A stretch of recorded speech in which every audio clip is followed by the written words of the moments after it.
Olá, abençoados, graça e paz, bem-vindos ao canal da Graça Pura. Bom, queridos, hoje nós vamos falar sobre as parábolas de Jesus, porque muita gente pensa que as parábolas, ela somente faz um conto geral que fala sobre moralidade, sobre comportamento, né? E ela é bem mais profunda do que isso, porque as parábolas antecedem o sermão do Monte das Oliveiras, não é verdade? Quando Jesus ali anunciou a sua vinda. E as parábolas em si, ela fala sobre a vinda de Jesus. Se vocês perceberem, Jesus estava sempre falando de algo que estava por vir. E o que estava por vir era o quê? Era o julgamento sobre a nação de Israel e as mudanças que ocorreram mais tarde no ano 70 com a derrubada do templo, e ali nós cravamos que foi a parousia de Jesus. A vinda de Jesus nunca esteve relacionada à destruição do cosmos, a algo de efeito global, sempre foi algo local, a uma nação, porque era necessário virar essa página. E Jesus vira essa página quando o templo ali de Jerusalém é destruído. Então Jesus ali começa o quê? A advertir Jerusalém para se arrepender e aceitar o novo rei, Jesus. Ou então cair sob a última condenação de Deus, que foi o que aconteceu ali com a cidade destruída. Então, na verdade, grande parte do ensinamento de Jesus nos evangelhos pertence principalmente a essa multidão pré-ano 70 depois de Cristo. E sem essa luz, sem lê-la sob essa perspectiva histórica, nós podemos interpretar mal a vinda de Jesus. E quando mal entendemos, nós a aplicamos incorretamente. E foi isso que aconteceu, né, com o sistema religioso aí, que está na Terra há 2000 anos, que previu um futuro, algo totalmente fora do contexto. É disso que nós vamos falar, é por isso que eu falo, vem pra graça que eu te explico. Agora é a hora da palavra. Bom, abençoado, então eu vou começar a mensagem de hoje perguntando para vocês quando Jesus, dentro da palavra, começou a falar sobre parábolas. Foi justamente quando ele desejou ir para Jerusalém, que é o tema de hoje. Jesus define o seu rosto contra Jerusalém. Está em Lucas capítulo 9, versículo 51. Como se aproximava o tempo de ser elevado ao céu, Jesus partiu com determinação para Jerusalém. Eu separei também aqui a versão que eu gosto muito, que é a Textus Receptus, desse mesmo texto, e o texto diz o seguinte: quando os dias se aproximaram para que ele fosse levado, ele definiu o rosto para ir a Jerusalém. Olha só que interessante, né? Então, a partir deste ponto, amados, começava o quê? O ministério de Jesus a tomar um outro sentido, uma forma. E justamente era essa forma que era para que ele veio. Ele veio para isso. Então, ele começa a falar da rebelião do povo de Israel, da fé do povo de Israel, o julgamento que estava para vir e a destruição de Jerusalém, que mais tarde ocorrera, e vocês sabem disso. Mas, André, como você tem certeza disto? Veja que nos versículos antes, ele fala da sua morte na cruz. Lá no versículo 23 e 24, Jesus fala da sua morte. Por isso que ele tinha que virar o rosto para ir a Jerusalém. Veja esse discurso impressionante de Jesus. Ó. Lucas capítulo 9, agora no versículo 23 e 24. Disse à multidão: se alguém quer ser meu seguidor, negue a si mesmo. Tome diariamente sua cruz e siga-me. Se tentar se apegar à sua vida, a perderá. Mas se abrir mão de sua vida, por minha causa, a salvará. Meus queridos, vocês já pararam para pensar nesse versículo desta maneira?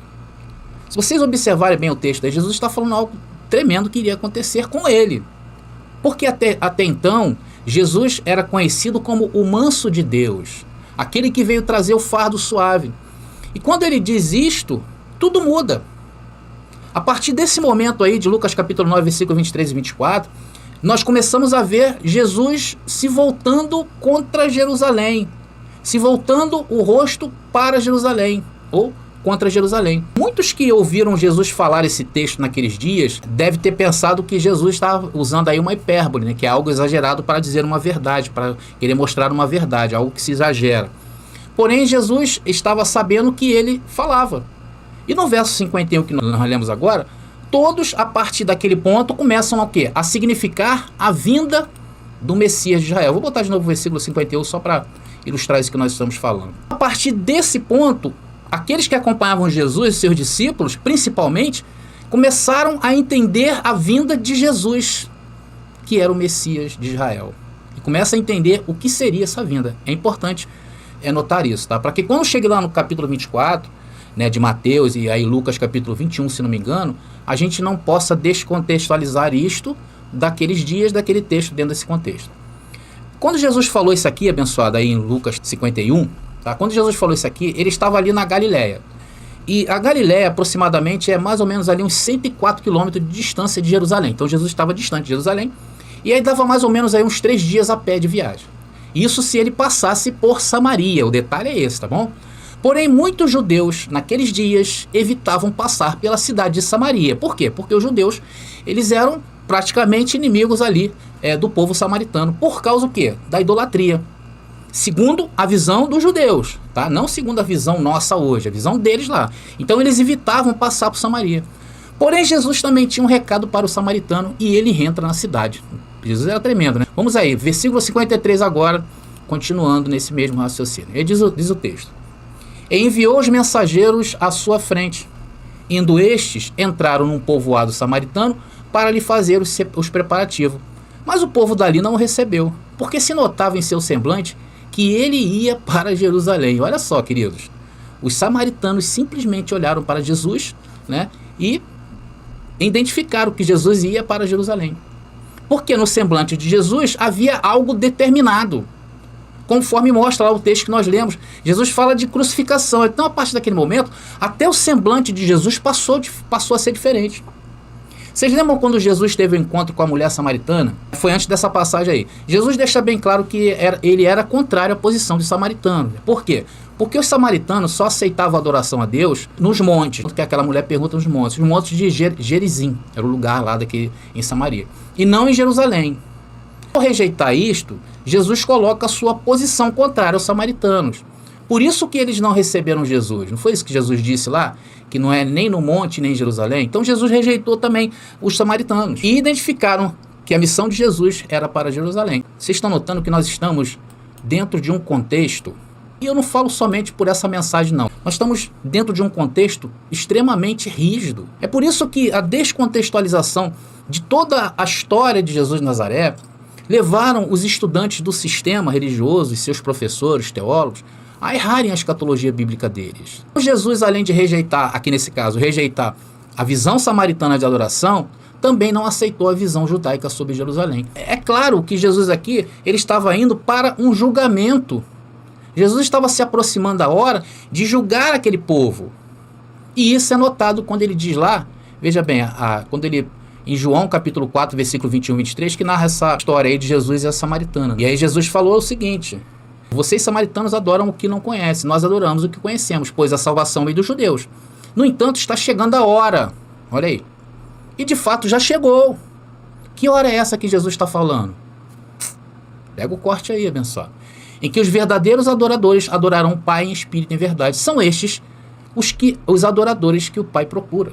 Quando Jesus fala isso, ele deixa claro que em um futuro bem próximo, porque ele diz que está chegando a hora, e de fato já chegou, olha só, a proximidade dos dias. Ele deixa claro que em um futuro bem próximo, nem os montes, nem Jerusalém, fariam parte do reino de Deus no futuro. Vocês começam a perceber o quanto que esse assunto ele é profundo. De acordo com Jesus, a hora dessa grande mudança estava chegando. E, na verdade, de fato, já chegou, como diz o texto, né? Que já significava que já havia começado naquele tempo, no primeiro século. E os discípulos, ao sentirem o desprezo que os samaritanos deram a Jesus quando este resolve passar por dentro da cidade, eles ficaram revoltados, né? Os discípulos ficaram revoltados. Eles queriam até que Senhor nos permita orar para que caia fogo do céu, para acabar com os samaritanos, mas Jesus os repreende. Isso está lá em Lucas capítulo 9, agora no versículo 54 e 56. E quando Jesus repreende os discípulos, ele não estava em mente poupá-los. Jesus não visava poupar os samaritanos. Porém, como ainda não tinha chegado o momento, ainda, Jesus diz que ele veio para salvar os homens. Vamos ler Lucas capítulo 9, versículos 55 e 56, somente uma síntese desse texto. E diz ali, olha, não sabem de que espírito vocês são? Pois o Filho do Homem não veio destruir a vida dos homens, mas salvá-las. Esse era o objetivo. Quando Deus manda Jesus, era para dar oportunidade àquele povo do primeiro século, porque estava chegando o juízo. Por isso que tem uma pregação aqui no canal que eu falei, que se os judeus se arrependessem, com certeza a cidade seria poupada. Muitas vidas. Jesus não queria ali, naquele momento que os discípulos ficaram revoltados com ele, Jesus não queria um julgamento imediato. Porque a última testemunha, atenção, porque a última testemunha da sua mensagem ainda não havia ocorrido. Por isso que Jesus não permitiu que houvesse a destruição imediata ali daquele povo. E qual era essa testemunha? Você sabe qual é essa testemunha? Nós vamos descobrir daqui a pouco, tá bom? Por isso que é importante. Fique comigo até o fim, me acompanhe, porque você vai se surpreender nessa mensagem.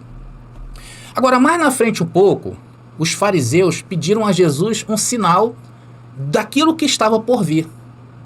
E o texto que eu vou usar agora em Lucas capítulo 11, Jesus fala dos espíritos que saem e voltam com 7 espíritos imundos. Essa passagem de Lucas capítulo 11 fala sobre isso.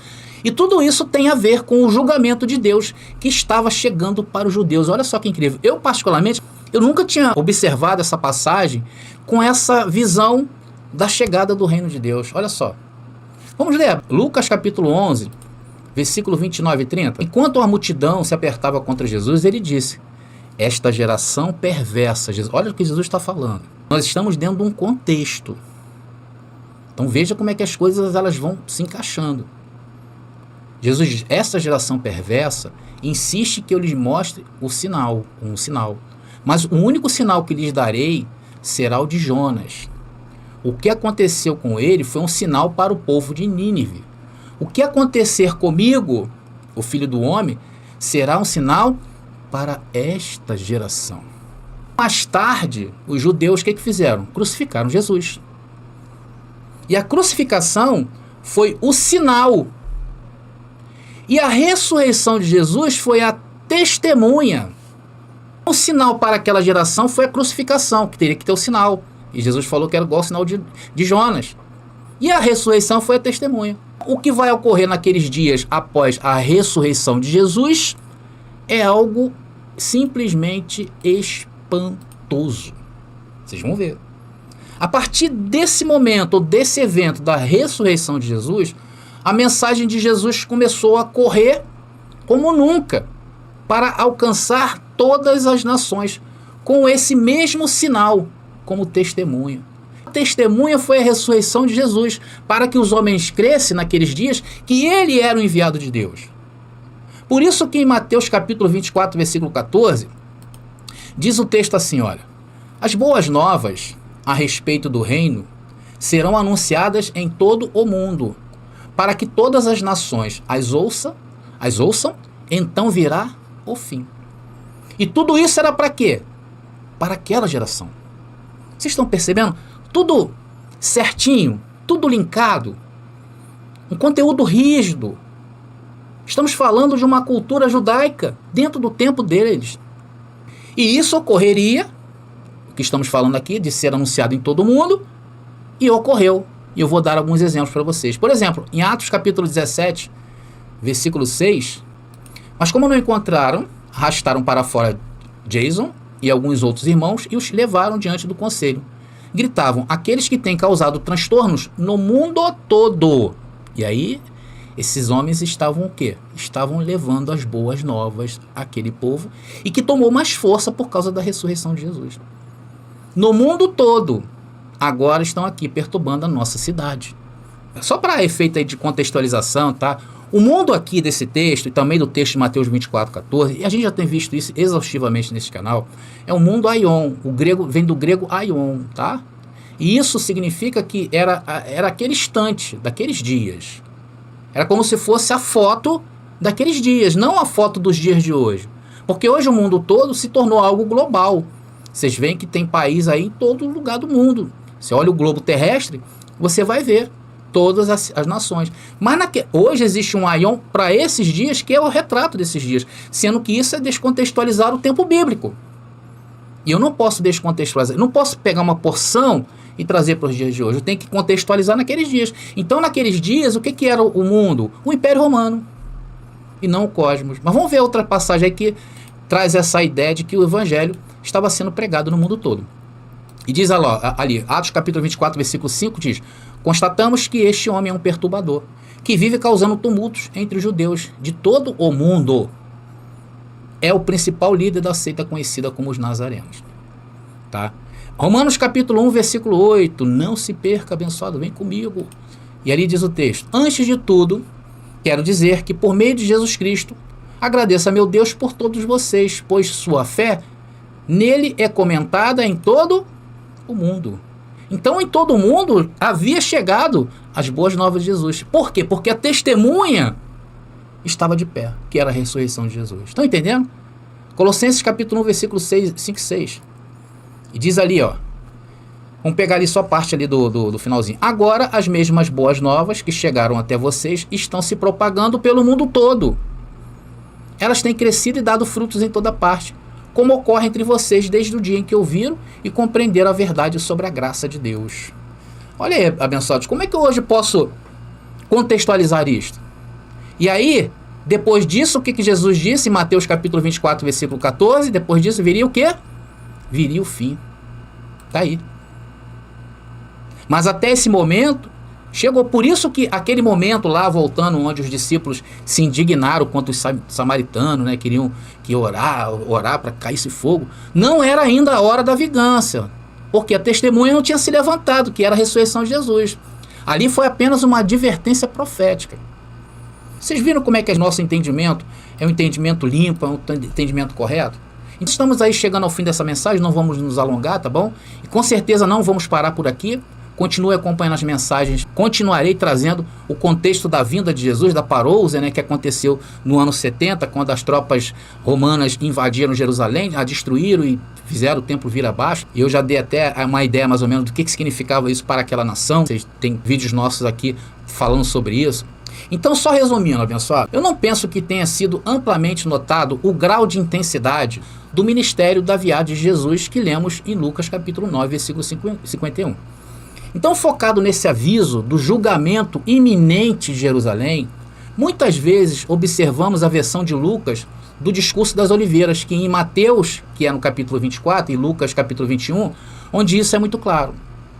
Nós estamos o quê? Trazendo o contexto dado o discurso do Monte das Oliveiras. Então não é algo separado no tempo. Jesus não ali, quando falou no Monte das Oliveiras, a vinda dele não veio a partir daquilo ali. Tem todo um passado de profecias na lei, nos profetas, linkando esses acontecimentos à vinda do Messias. Vimos que quando ele rejeita a adoração em Jerusalém e nos montes, ele está rejeitando a nação, claramente. Ele não veio para salvar a nação, ele veio para salvar os homens. A nação ia cair, abençoado. E nós estamos trazendo esse contexto para vocês sobre a vinda de Jesus, que começou bem antes, conforme eu falei desses sermões. Mas desde o momento em que ele põe o rosto, atenção, em Lucas capítulo 9, 51, ele põe o rosto para ir a Jerusalém, o processo contra o judaísmo infiel domina sua mensagem e sua jornada. Os capítulos de processo de Lucas, até a denúncia lá das oliveiras, que foi claro, no capítulo 21, contém pelo menos 27 denúncias e advertências separadas. Não eram avisos gerais contra a maldade, foram acusações pontuais, especificamente dirigidas a Jerusalém e aos judeus incrédulos. E o objetivo é mostrar todos esses pontos, esses 27 pontos, né, de denúncias e advertências de Jesus contra Jerusalém e os judeus incrédulos. Tá bom? E vamos continuar mostrando isso aí nas próximas mensagens, tá legal? Estamos encerrando, muito obrigado a todos aí pela audiência e continue no canal. Graça e paz aí e até a próxima mensagem.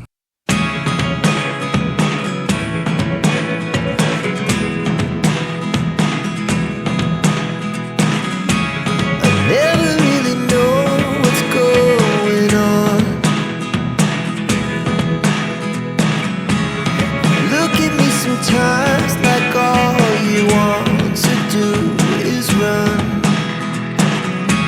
Hear me out, it's all the things you know. Descubra a verdade com o lançamento do livro revolucionário Apocalipse, a verdade revelada, de André Pimentel.